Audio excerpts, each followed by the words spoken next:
মুরব্বী wrong side দিয়ে আসবেন না, কিন্তু রং সাইড দিয়ে আসা নিষেধ। আমরা বাংলাদেশি মানুষ আসলেই ভাগ্যবান। আমাদের দেশে রেল লাইন যেমন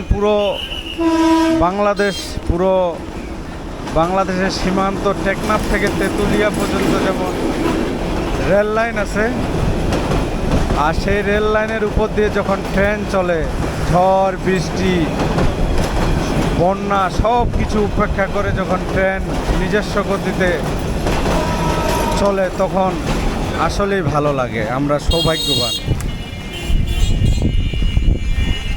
কিন্তু রেল ক্রসিংয়ের সামনে আছি, কেউ আসে রং সাইড দিয়ে, কেউ যায় আবার ঠিক লাইন দিয়ে।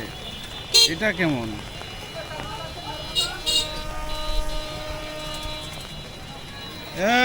এই পাশ দিয়ে আর আসবেন না, এক লাইন করেন, এক লাইন করেন, এক লাইন করেন।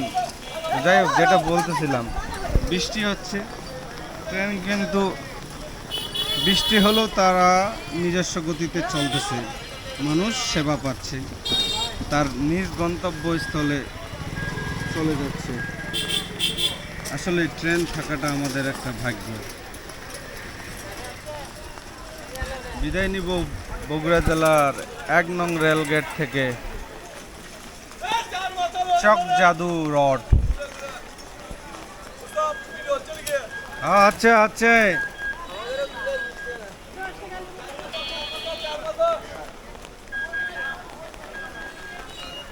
রেল লাইনের উপর আসেন, এক লাইন হয়ে থাকেন।